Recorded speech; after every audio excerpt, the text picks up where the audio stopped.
The night Harlow called off his engagement, he was standing in a doorway that smelled like mildew and rust, staring at something he wasn't supposed to see. That was the part no one ever asked about. They asked about the engagement. 3 years, a woman named Celeste, who wore pearls to breakfast and never once raised her voice.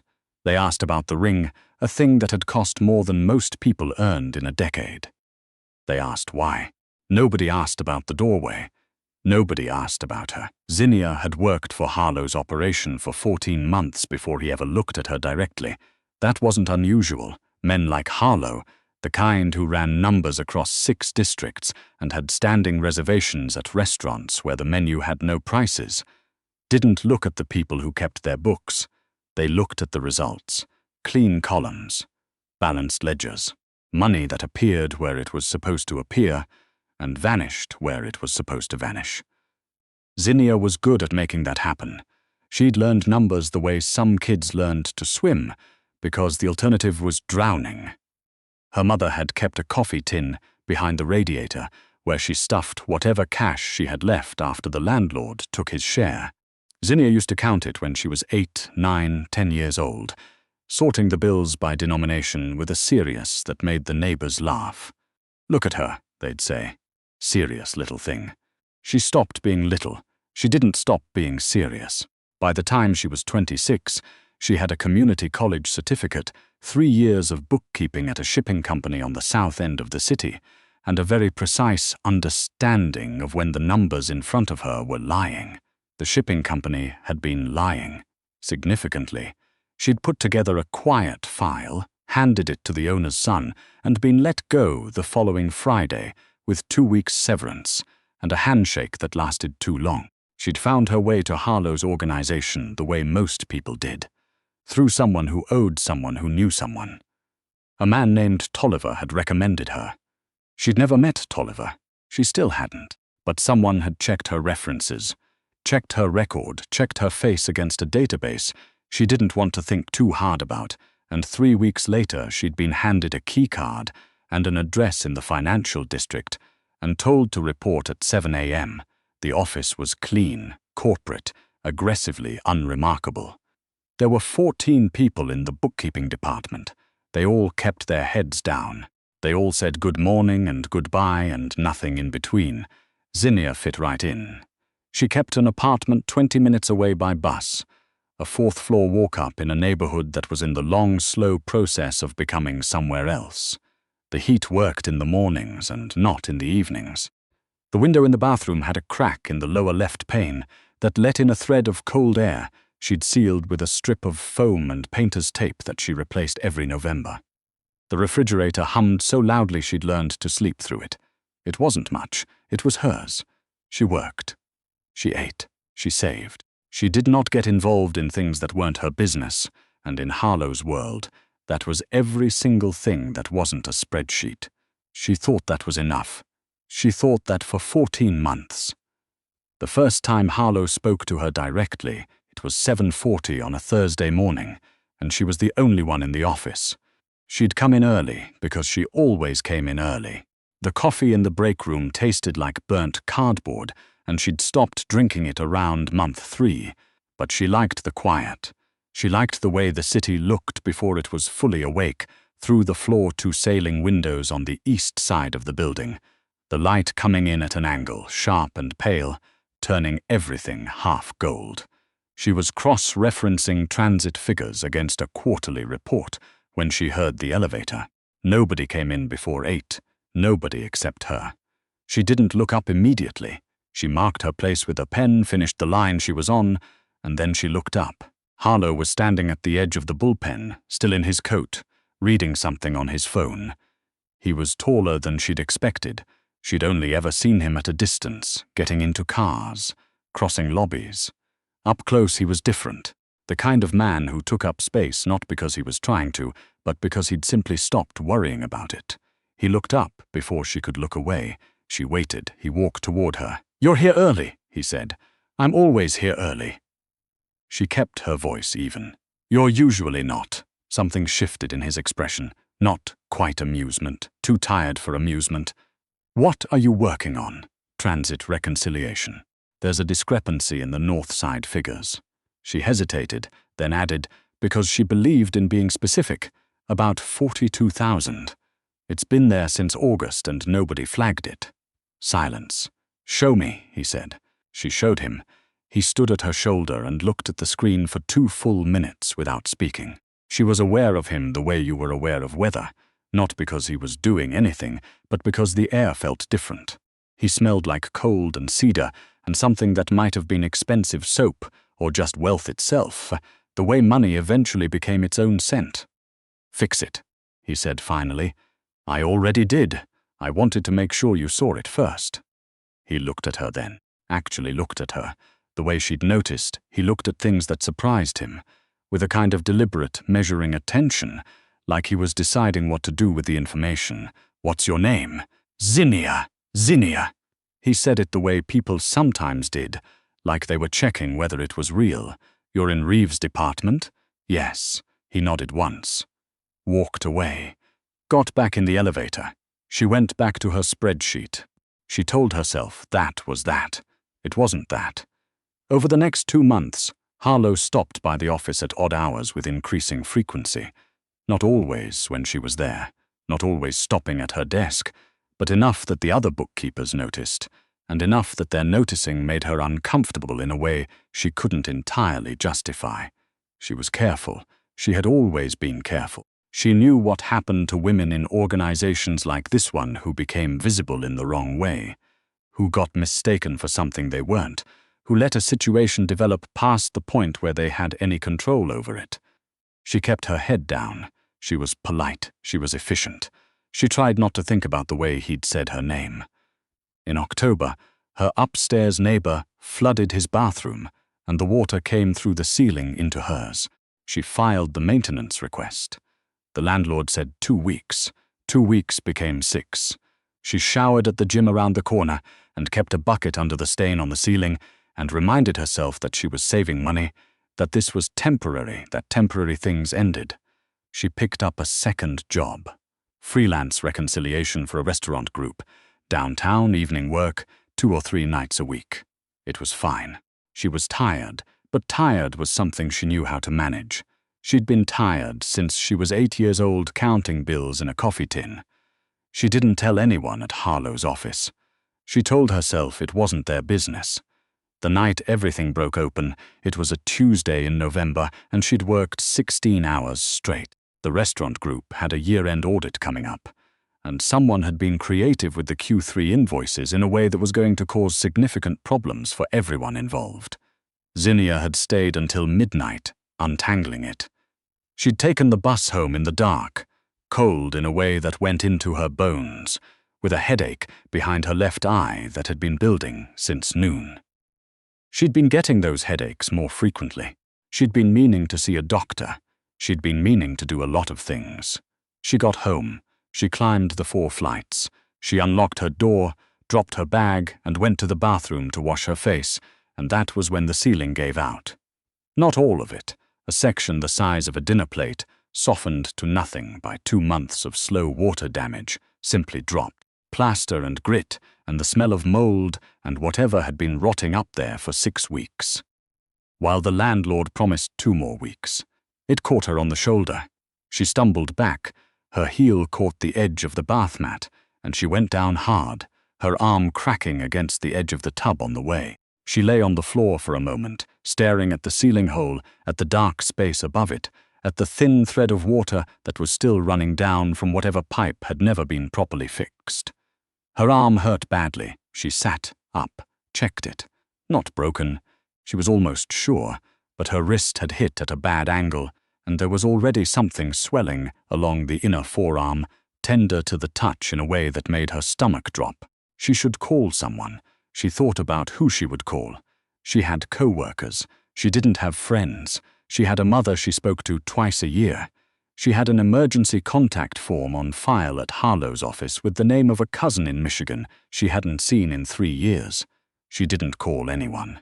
She cleaned up what she could, wrapped her arm with a compression bandage from the first aid kit under the sink, and sat on the bathroom floor with her back against the tub because the floor was cold and steady, and she needed something steady. She would deal with it in the morning. She would deal with all of it in the morning. She closed her eyes. She didn't mean to fall asleep on the bathroom floor. She woke to knocking. Not polite knocking. The kind of knocking that meant whoever was doing it had already decided the door was going to open. She pulled herself upright.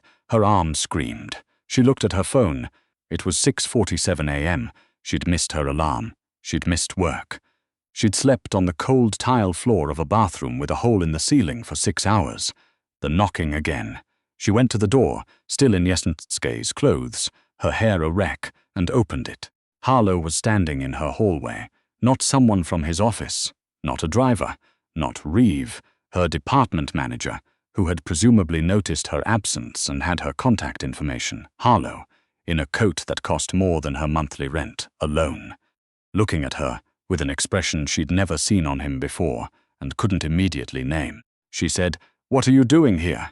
Your department flagged an absence at 8. He didn't look away from her face. "You're never absent. How do you have my address?" "I have everyone's address." He said it without apology, just fact. "Are you going to let me in?" "No," she said.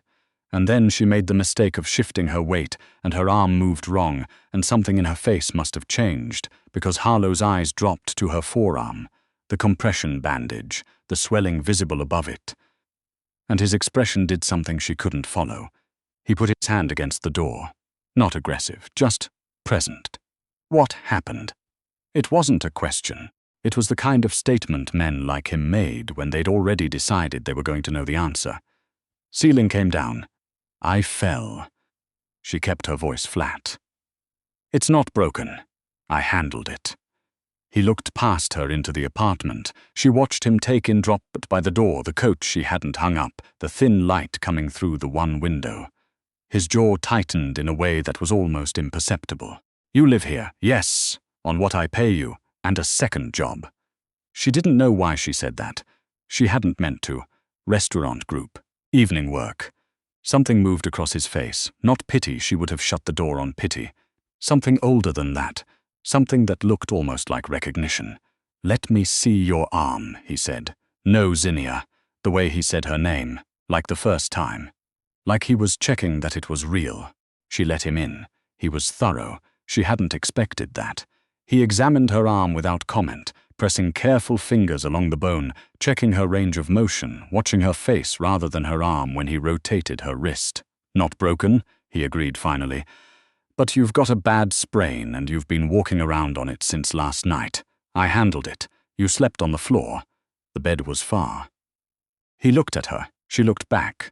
"I have a doctor," he said. "She can be at my house in an hour. I'm not going to your house.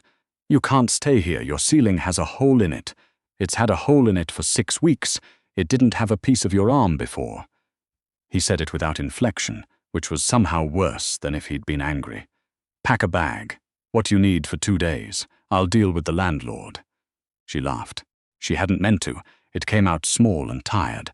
"You don't need to deal with my landlord. I know I don't need to." He stood, picked up his coat from where he'd set it on her one chair. "Pack a bag, Zinnia." She wanted to say no. She was good at saying no. She'd built her entire life on saying no, to situations that wanted to become something else, to people who looked at her and saw an easier target than she was, to the particular version of her future where she depended on anyone for anything. Her arm throbbed. The ceiling hole dripped. She was so tired.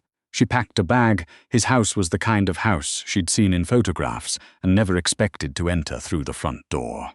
The car had taken them 40 minutes north of the city, through neighborhoods she'd only driven through, to a property that sat back from the road behind a gate and a row of trees that were planted too precisely to be anything but deliberate.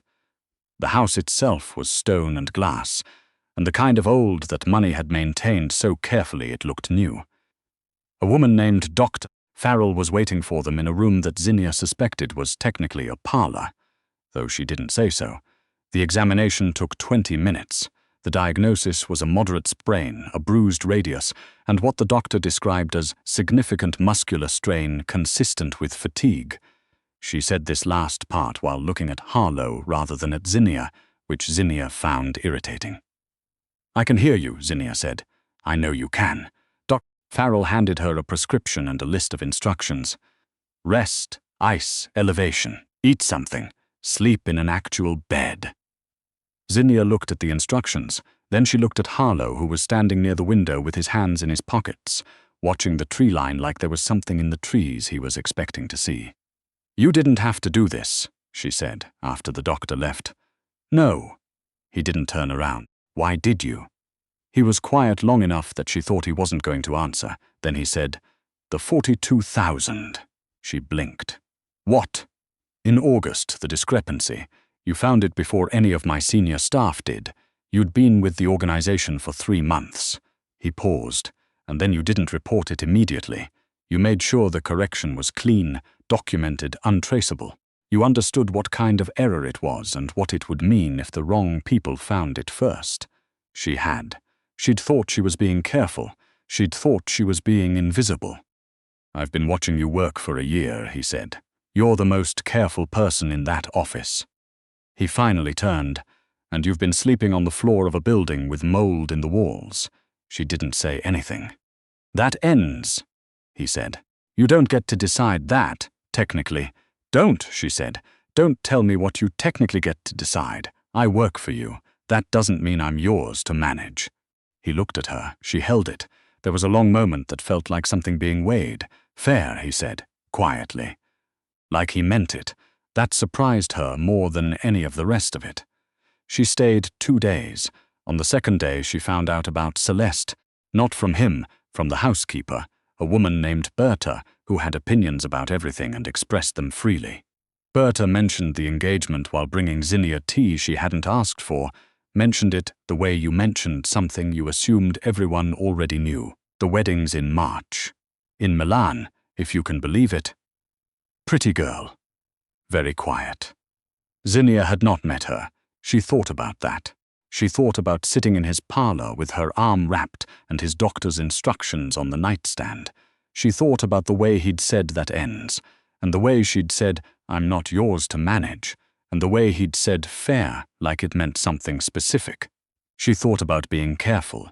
She picked up her phone and sent a message to her landlord. To the restaurant group. She handled her things the way she always handled her things, quietly.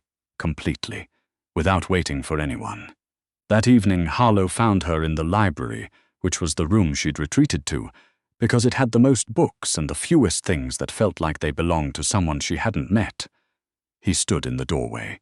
She looked up from the book she wasn't really reading. You know about Celeste, he said. Your housekeeper has a lot of feelings about Milan. Something moved in his expression that might have been tired amusement. She does. You don't have to explain anything to me, Zinnia said. I know. He came in, sat in the chair across from her, unhurried, like a man who'd made a decision he wasn't finished making yet. She's a good woman, Celeste. We've known each other for a long time. That's not the same as the right reason to get married. He was quiet. I'm not telling you anything, she added. I'm just noting that you've been sitting in your own library for 20 minutes without going back to the phone that's been going off in your pocket, so clearly you already know what I'm not telling you. He looked at her for a long moment. You notice a lot. I notice everything. She set the book down. It's what makes me good at the job. Is that all it is? She didn't answer that. He didn't push. They sat there for a while in the kind of quiet that was too comfortable to be comfortable. If she was honest with herself, the kind of quiet that had history in it, or was building it. She thought about Celeste, who was a good woman in Milan, who had a ring and a wedding in March, and no idea her fiancé was sitting in a library in November being looked at by his bookkeeper, like she could read him the way she read columns of numbers, looking for the place where something didn't add up. She thought about the coffee tin, the bus rides, the cold floor. She thought about being careful. She left the next morning, early, before the house was awake. She left a note that said thank you for the hospitality because she wasn't ungrateful and wasn't cruel. She arranged for a car from the city, paid for herself out of savings. The hole in the ceiling had been patched. She hadn't asked him to do it. She hadn't needed to ask. She went back to work. She kept her head down. She tried not to think about the library. He called off the engagement on a Friday in December. She found out the same way everyone did. Through the particular static that moved through an organization when the person at the top of it did something that altered the atmosphere.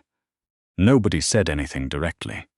They never did, but Reeves' assistant was whispering in the break room, and 2 of the senior staff had left early, and by afternoon the office had the low-level hum of a building waiting for weather. Zinnia stayed until 7. She finished what she was working on. She shut down her computer. She was putting on her coat when Harlow appeared. He looked tired, more tired than she'd seen him, which was saying something for a man she'd decided looked permanently tired at some level below what most people carried. "You heard," he said. "The office has ears." "I know." He stood with his hands in his coat pockets, which she'd learned was how he stood when he was choosing words carefully. "I wanted you to hear it from me first. I didn't want." He stopped. "Start it again. I didn't want you to draw the wrong conclusion." "What's the wrong conclusion?"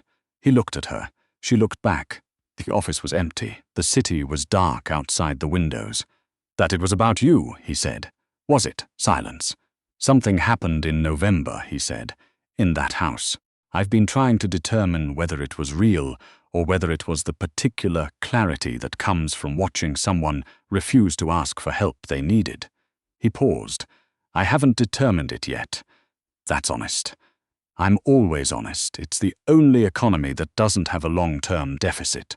She thought about that. "You're ending a 3-year engagement on a maybe." "I'm ending a 3-year engagement because I sat in a library on a Tuesday evening and felt more like myself than I had in 2 years. He said it simply, like a ledger entry. Fact. Whatever that means. She had promised herself she would be careful. She looked at him in the empty office, in the dark city, and thought about what careful had gotten her. A patched ceiling, a savings account, a second job, a life that fit like a coat that was almost the right size. "I leave for work at 7, she said. "I eat lunch at noon. I don't like being surprised, and I don't like being managed, and I am not interested in anything that involves the word arrangement." He nodded slowly, like he was filing it. "I should also tell you," she added, "that the 42,000 discrepancy was the 3rd one I found. The first 2 I flagged internally before I understood what kind of organization this was. If you want to know about them, you should ask me properly." Something changed in his face. Not quite a smile, not quite anything she had a name for, but real. "Would you like dinner?" he asked. "There's a place 2 blocks from here. Quiet. They know me." "I know," she said. "I reconciled the accounts." She put on her coat. She walked to the elevator. After a moment, she heard him follow. The numbers, for the first time in a long time, felt like they were adding up to something she hadn't planned for. Something that didn't fit any column she'd ever kept, and that she was, very cautiously, starting to think she might not want to correct.